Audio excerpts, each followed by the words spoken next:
हे guys, good evening. तो guys, ये Vision की 26 अगस्त की डेली करंट अफेयर्स की मैगज़ीन है। तो हाँ, मैं आपके लिए डेली करंट अफेयर्स की मैगज़ीन बना रही हूँ। पिछले 1 साल हो गया, आई थिंक उससे ज़्यादा ही हो गया है। और बीच में अभी 10 दिन का ब्रेक लिया था बिकॉज़ मुझे लगा मुझे ज़रूरत है। तो बात यही है कि यार, अगर आपको लगता है कि अच्छी पढ़ा रही हूँ तो ठीक है यार, पढ़ो। बाकी अगर जिसको लगता है कि हाँ, मैं बहुत ज़्यादा फ़ाइन यूज़ कर रही हूँ, तो यार ये मेरी आदत है। और हर एक बंदे की कुछ ना कुछ आदत होती है, वो किसी चीज़ को रिपीट करता है। तो ठीक है, एक तो मैं आप लोगों के लिए एफ़र्ट्स दे रही हूँ और आप एप्रिशिएट तो नहीं करते, तो ऊपर से आप लोग लाइक डिसरिस्पेक्ट कर रहे हो टीचर को, और आपको मतलब कि तमीज़ भी नहीं है किस तरह से बात करनी है। तो आई होप कि इससे बेटर है कि आप अवॉइड ही कीजिए, है ना। तो क्योंकि मुझे कोई ना सब्सक्राइबर का कोई लालच है, फ़ाइन, ना मुझे कोई लाइक्स का लालच है, ना कोई मुझे व्यूज़ का लालच है, फ़ाइन, और ना ही मुझे इससे कोई कमाई मिल रही है। और रही बात, मैं खुद भी अभी यूपीएससी की प्रिपरेशन छोड़ी हुई है। ये जो मैं डेली करंट अफेयर्स लेके आ रही हूँ, वो सिर्फ आप लोगों के लिए लेके आ रही हूँ। मेरी पीएचडी चल रही है और मैं उसमें बहुत ज़्यादा बिजी रहती हूँ। इस वजह से मुझे बहुत लेट बनाती हूँ मैं मैगज़ीन। सिर्फ आप लोगों के लिए बना रही हूँ, खुद के लिए नहीं बना रही हूँ, बिकॉज़ अभी मैं थोड़ा सा प्रिपरेशन रोकी हुई है, फ़ाइन। तो ठीक है, अगर आपको अच्छा लगे तो बनाओ, नहीं अच्छा लगे तो मत देखो। मुझे किसी चीज़ का लालच नहीं है। आपको अच्छा लग रहा है, चाहे 2 बच्चे देख रहे हैं तो भी ठीक है, नहीं देख रहे तो भी ठीक है। चलो खैर, पहली न्यूज़ स्टार्ट करते हैं। India on course to exceed Paris climate change commitments. तो गाइस, ये जो हमारी न्यूज़ एनवायरनमेंट GS3 में कवर होगी। अभी क्या है, इंडिया का जो international solar alliance energy transition dialogue 2021 का है, उसमें जो हमारी power and new and renewable energy के जो मिनिस्टर हैं, उन्होंने बोला है कि इंडिया ने एनर्जी ट्रांजिशन में क्या अपना गेन किया, मतलब क्या उसने मतलब क्या चीज़ उसने अचीव किया है, फाइन। एनर्जी ट्रांजिशन का मतलब क्या, किस तरह से हमने नॉन रिन्यूएबल एनर्जी से रिन्यूएबल एनर्जी की तरफ स्विच हुए हैं, फाइन।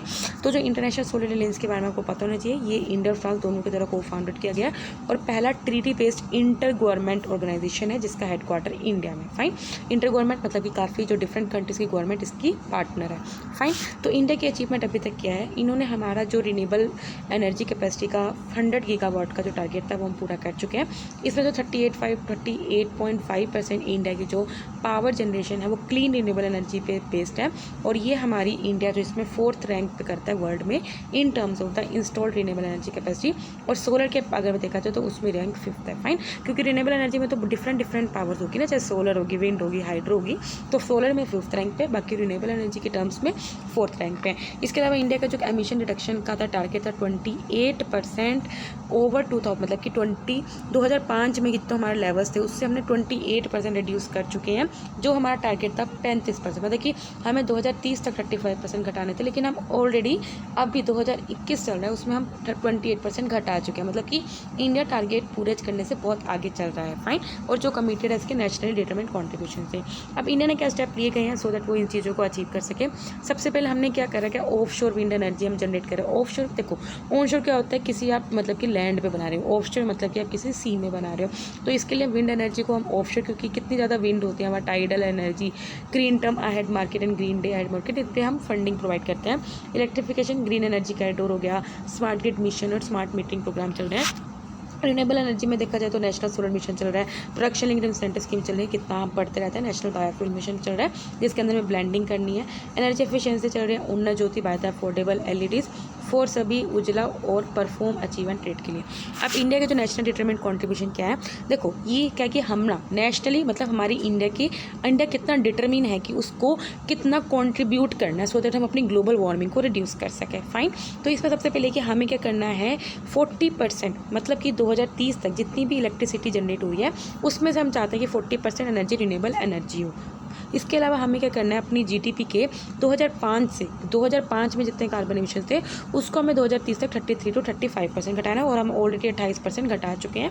इसके अलावा हमें क्या करना है, कार्बन सिंक क्रिएट करना है। कार्बन सिंक मतलब जो कार्बन को एब्जॉर्ब कर सके, जैसे ट्रीज़ हो गया, ओशन हो गया। और ये हमने कितना करना है, इतना हमने कार्बन सिंक जनरेट करना है कि वो near about 2.5 to 3 billion tonne of जो कार्बन डाइऑक्साइड है उसको क्या कर सके, एब्जॉर्ब कर सके। वो कैसे कर सकते हैं, अगर हम एडिशनल फॉरेस्ट ट्री कवर लेके आए, फाइन। नेक्स्ट न्यूज़ हम पढ़ते हैं। Yes, onus on states to regulate the gambling website centre. तो गाइस, ये जो हमारी न्यूज़ है, ये हमारे देखो GS2 में भी कवर हो सकते हैं, अंडर पॉलिटी एंड गवर्नेंस में कवर हो सकती है। अभी क्या है, अभी Avinash Malhotra versus union of Indian ANR case है, जिसमें सेंटर ने दिल्ली हाई कोर्ट को इन्फॉर्म किया है कि जो मिनिस्ट्री ऑफ इलेक्ट्रॉनिक्स और इन्फॉर्मेशन टेक्नोलॉजी है वो ऑनलाइन गेमिंग, जो भी ऑनलाइन जो सट्टेबाजी होती है डिफरेंट गेम्स में भी होती है, इवन की लूडो वूडो, उनमें उनको रेगुलेट नहीं कर सकती कौन, मिनिस्ट्री ऑफ इलेक्ट्रॉनिक्स। पेटिशन ने क्लेम किया कि अगर जो ऑनलाइन गैमलिंग सिस्टम है इंडिया में वो अभी तक किसी उसको रेगुलेट नहीं किया जाता, और एक ग्रेट प्लेस है जहाँ पे मतलब लोग हवाला ऑपरेशन, इस हवाला का मतलब क्या होता है, जब आप अपने ब्लैक मनी को वाइट मनी में कन्वर्ट कराते हो थ्रू मतलब कि उसके थ्रू मतलब कि कहीं ना कहीं इसमें मनी लॉन्ड्रिंग होती है, फाइन। तो इसलिए क्या होता है, और इन्हीं प्लेटफॉर्म्स के थ्रू सबसे ज़्यादा हवाला ऑपरेशंस किए जाते हैं, मनी को लॉन्ड्रिंग की जाती है। बैटिंग और जो गैमलिंग जो गेम्स हैं या फिर ये सब चीज़ें स्टेट सब्जेक्ट्स के अंदर है, under list second of the NT-34 और इस 7 शेड्यूल के अंदर है। इसके अलावा सिक्किम, नागालैंड, तेलंगाना, आंध्र प्रदेश, इन्होंने ऑलरेडी ऐसे लॉज बना रखे हैं जिसके अंदर ऑनलाइन गेमिंग को रेगुलेट किया जाता है, लेकिन इनका इन्फोर्समेंट अभी उतना इफेक्टिव नहीं है, फाइन। तो सेंटर पे कोई रेगुलेट नहीं करना, लेकिन इन पर्टिकुलर क्योंकि ये स्टेट सब्जेक्ट में आता है तो ये पर्टिकुलर स्टेट कर रही है, तो इन स्टेट्स का नाम आपको पता होना चाहिए। अभी के 2018 में लॉ कमीशन ने रिकमेंड किया था कि गैमलिंग और बैटिंग के लिए कोई रेगुलेशन होनी चाहिए। इन्होंने भी बोला था कि पार्लियामेंट को एक मॉडल लॉ इनेक्ट कर सकती है जिसमें वो गैमलिंग और बैटिंग को रेगुलेट कर सकती है। इसके अलावा पार्लियामेंट नहीं बोला था। आर्टिकल 249 के अंडर कुछ लॉज हैं जो नेशनल इंटरेस्ट के उसमें हैं, और आर्टिकल 242 के अंडर भी 52 के अंडर भी लिस्ट में जहाँ पे मोर स्टेट का कंसेंट चाहिए। इसके लिए जो ऑनलाइन गैमलिंग और बैटिंग है ये माना जाता है कि पार्लियामेंट इसके ऊपर लॉ बना सकती है। ऑनलाइन गेमिंग का मतलब क्या है, आप इंटरनेट का यूज़ करके जहाँ पे मतलब कि जुआ खेल सकते हो, मनी अर्न कर सकते हो, एक तरह का कैसीनो की तरह, बस डिफरेंस ये होता है कि वो ऑफलाइन होता है और यहाँ पे ऑनलाइन होता है। इसमें जैसे आप पोकर स्पोर्ट गेम खेल रहे हो, कोई कैसीनो गेम खेल रहे हो। इसके अलावा यूजर्स बैटिंग कर सकते हो ऑनलाइन पेमेंट मोड जैसे क्रेडिट कार्ड है, डेबिट कार्ड, UPI, ये जो UPI सबसे ज़्यादा प्रेफर किया जाता है, आप देखते हो पेटीएम, ये सब पे ज़्यादातर मनी ट्रांसफ़र किया जाता है। नेक्स्ट है Samridh programme launch by the ministry of electronics and information technology. तो कहते जो हमारी न्यूज़ है सोशल इश्यूज़ में कवर होगी। अभी क्या है देखो, समृद्ध सबसे पहले हम इसकी फुल फॉर्म पढ़ते हैं, startup accelerators of ministry of electronics for product innovation development and growth. इस प्रोग्राम का एम ये क्या है, देखो नाम से समझ में आ रहा है कि हमें अपनी कंट्री में स्टार्टअप इकोसिस्टम को बूस्ट करना है। ये एक प्लेटफॉर्म प्रोवाइड करता है जिसमें इंडिया सॉफ्टवेयर प्रोडक्ट स्टार्टअप्स को, मतलब कि जो इंडिया के जो सॉफ्टवेयर प्रोडक्ट है उनकी हम एफिशिएंसी बढ़ा सकें, उनके प्रोडक्ट्स को और ज़्यादा एनहेंस कर सकें और उनके इन्वेस्टमेंट को सिक्योर कर सकें, सो दैट वो अपने बिजनेस को एक अलग लेवल पे लेके जा सकें। फीचर्स क्या है, इस पर हमने सबसे पहले यही फोकस किया कि हम अगले जो 300 स्टार्टअप्स हैं उनको एक्सेलरेट करेंगे।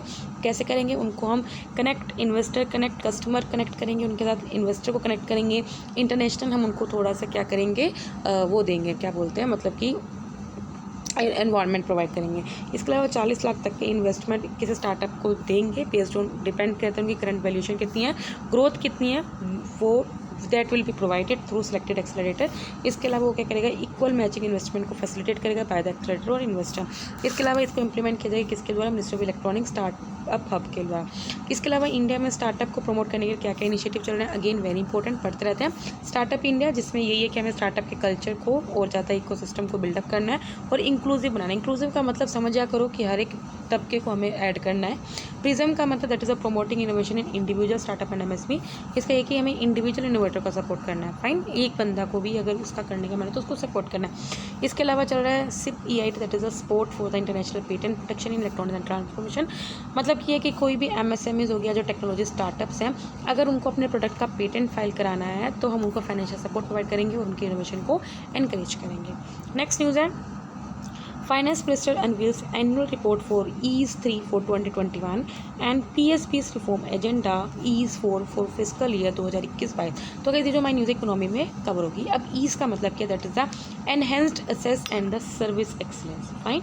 अब ये क्या है, ये जो प्रोग्राम स्टार्ट हुआ था वो 2019 में स्टार्ट हो गया था, और ये जो EASE प्रोग्राम है वो public sector bank reform agenda का एक पार्ट है। मतलब किस तरह से हम पब्लिक सेक्टर बैंक्स को मतलब रिफॉर्म कर रहे हैं, उनको ज़्यादा एफिशिएंट बना रहे हैं, तो उस एजेंडा का एक पार्ट है EASE, जो बेस्ड है ऑन यूनिक रिफॉर्म इंडेक्स। ये अलाउ करता है कि आप किस तरह से किसी भी पब्लिक सेक्टर बैंक की जो परफॉर्मेंस है, किस की एरिया स्पेशली कौन कौन से, governance, prudential lending, risk management, technology, data driven banking outcome, इन सब एरियाज में किस तरह से उसको असेस कर सकते हो।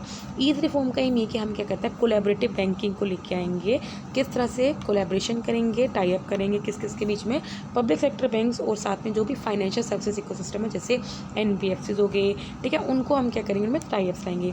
ईज इंडेक्स से करता है सभी जो पब्लिक सेक्टर बैंक्स को है उनको क्या करता है, कंपेयर करता है। मतलब जैसे आप बच्चों का वहाँ हम क्या करते हैं, कंपेयर करते हैं। तो उनको कंपेयर एवेल्युएट करते हैं, जहाँ पे बताते हैं कि कौन से बैंक्स कितना मतलब कि पानी में है, कौन सा कितना बेंचमार्क उसके अच्छा, कितना कौन अपने रिफॉर्म को कितना कर सका है, ठीक है, मतलब कौन कितना अच्छा काम करे, कौन कितना पीछे है। इसके अलावा जो EAS-3 है वो क्या करेगा, पब्लिक सेक्टर बैंक्स को 5 थीम्स पे कंपेयर करेगा। तो 5 थीम्स का नाम पता होना चाहिए। Smart lending for aspiring India, कितना वो स्मार्ट लैंडिंग दे रहा है। Tech enabled ease of banking, कितना टेक्नोलॉजी को अच्छा कर रहा है। Institutionalise prudent banking, governance and outcome centric HR and the deepening financial inclusion and the customer flow.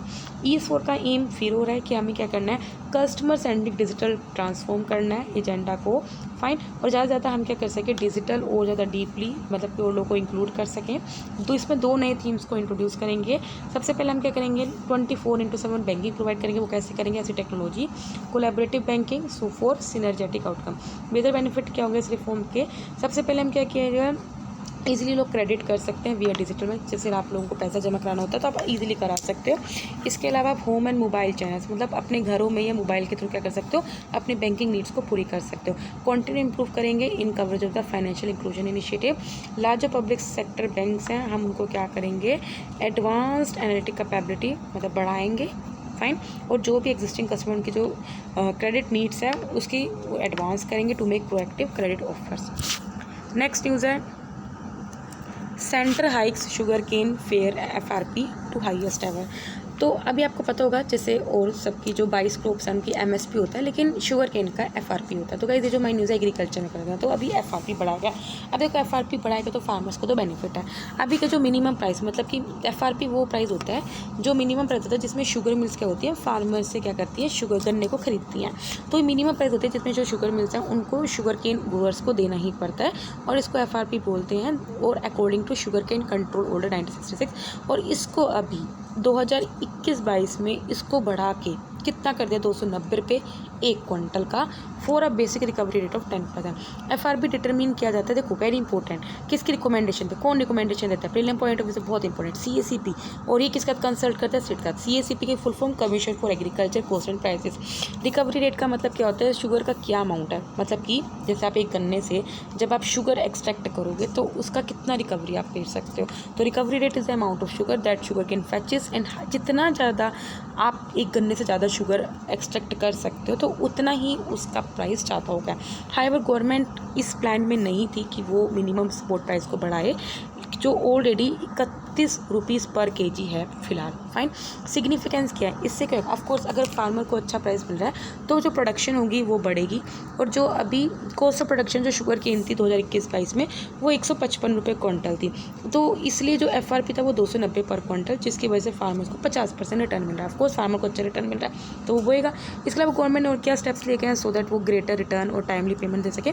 Financial assistance provide करते हैं शुगर मिल्स को, सो दैट वो, देखो हम फाइनेंशियल असिस्टेंस इसलिए प्रोवाइड करते हैं, एक तो पहली बात क्या है, शुगर मिल जो है वो अच्छे से पहले फार्मर को पैसे दे सके, और दूसरी अलावा हम उनको ये बोलते हैं क्योंकि जो एंड में जो गन्ना का वो बचता है तो उससे वो इथेनॉल प्रोड्यूस कर सके, उसको फर्मेंटेशन कर सके। इसके अलावा शुगर को हम ज़्यादा एक्सपोर्ट कर सकें जिससे हमारे शुगर मिल्स की लिक्विडिटी बढ़ सके, और वो भी जो मतलब कि लॉस में चल रही है जो फार्मर को पैसा देना उसको भी क्लियर कर सके। नेक्स्ट न्यूज़ पढ़ते हैं अपनी छोटी छोटी न्यूज़। सबसे पहले है सुजालम कैंपेन। अभी के जो मिनिस्ट्री ऑफ जल शक्ति है उन्होंने कैंपेन लॉन्च किया गया है, जिसमें हम क्या करेंगे, विलेजेस में 1 मिलियन सोक पिट्स को क्या करेंगे, क्रिएट करेंगे अगले 100 दिनों में, सो दैट हम ग्रे वाटर को मैनेज कर सकें जो पोल्यूटेड वाटर है, और जो वाटर की क्लोगिंग होती है उसको प्रिवेंट कर सकें। ऑल्दो जो सेंट्रल गवर्नमेंट है उन्होंने अभी इसी को लेके कोई वो नहीं बताया कि हमें पूरी कंट्री में कितने सोक पिट्स को क्रिएट करना होगा, लेकिन स्टेट से पूछा गया कि वो अपने टारगेट्स को सेट कर सकती है कि किस स्टेट को कितने सोक पिट्स को क्रिएट करना है। कैंपेन से क्या होगा, हम क्या करेंगे, जो स्वच्छ भारत मिशन का जो फेज 2 है उसको बूस्टअप करेंगे थ्रू कम्युनिटी पार्टिसिपेशन, और अवेयरनेस भी इंक्रीज करेंगे about the open defecation plus activities, fine. Next है Samarth, that is a scheme for capacity building in textile sector. तो आपको डायरेक्ट पता होना चाहिए समर्थ स्कीम किससे रिलेटेड है, टेक्सटाइल सेक्टर से। अभी क्या 1500 आर्टिसंस को बेनिफिट मिला है बाय ट्रेनिंग इन, मतलब 63 स्मार्ट ट्रेनिंग सेंटर्स में उनको ट्रेनिंग प्रोवाइड करके 1500 आर्टिसंस को बेनिफिट मिला है। समर्थ एक demand driven placement oriented skilling programme है मिनिस्ट्री ऑफ टेक्सटाइल्स का। फीचर्स क्या है इसके, इस स्कीम को इम्प्लीमेंट किया जाएगा through textile industry associations, state government agencies या सेक्टोरल ऑर्गेनाइजेशन ऑफ मिनिस्ट्री। इसके अलावा इसमें क्या कुछ फ्रेश वर्कर्स भी होंगे, उनको स्किल किया जाएगा, बाकी जो और एग्जिस्टिंग वर्कर्स उनको अपस्किलिंग किया जाएगा। इसके अलावा जो भी ट्रेन करे तो उनको मैंडेटरी प्लेस किया जाएगा, मतलब कि 17% एंट्री लेवल पर 90% अपस्किलिंग की ही जाएगी। फाइन, मैंडेटरी प्लेसी में ग्लोबल मैन्युफैक्चरिंग रिस्क इंडेक्स अभी क्या है, जो कुशमैन एंड वेकफील्ड 2021 का इसके द्वारा पब्लिश किया जाता है, कुशमैन एंड वेकफील्ड के द्वारा।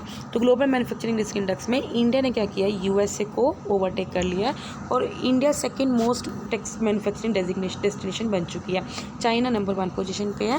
अब इसके बारे में पढ़ लेते हैं। ये मोस्ट एडवांटेजेस लोकेशन है, ये बताता है कि कौन सी लोकेशन है जहाँ पे अगर आप मैन्युफैक्चरिंग करोगे तो आपको सबसे ज़्यादा बेनिफिट मिलेगा। इसमें 47 कंट्रीज़ यूरोप की हैं, एक अमेरिका और एशिया पैसिफिक। फाइन, तो इस रैंकिंग को इस फैक्टर्स पे हम ज़रा करते हैं। Risk and cost factor, political and economic risk, market condition and labour cost और मार्केट असेस। और इंडिया में लेबर तो बहुत सस्ती है। नेक्स्ट है दी इंटरनेट ऑसम प्रोग्राम। अभी क्या ये लॉन्च किया गया है by the Google for kids in India. इसने क्या किया है, इंडिया की जो कॉमिक बुक पब्लिशर है अमर चित्रकथा, उनके साथ पार्टनर किया है, जिसमें ये कहते हैं इंटरनेट सेफ्टी प्रोवाइड कर रहे हैं, इंटरनेट सेफ्टी लाइसेंस प्रोवाइड कर रहे हैं पॉपुलर कॉमिक बुक करेक्टर्स के थ्रू अक्रॉस 8 इंडियन लैंग्वेज।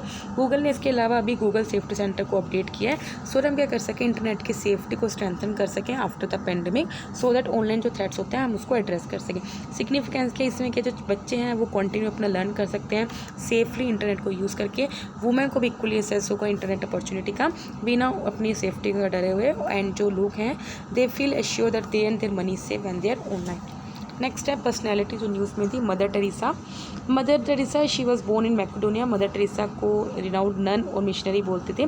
1958 में इंडिया आई थी और इन्होंने खुद को मतलब कि डिवोट कर दिया था लोगों की हेल्प करने के लिए। 1948 में ये इंडियन सिटीजन बन गई थी और इन्होंने यहाँ पे फाउंड किया था order of missionaries of charity in Kolkata 1950 में, जिसको which became noted for its work among the poor and dying in that city. Fine, मतलब वही काम बढ़ गया था सेवा करना, उसके बाद ऐसे ही वो मर गई थी।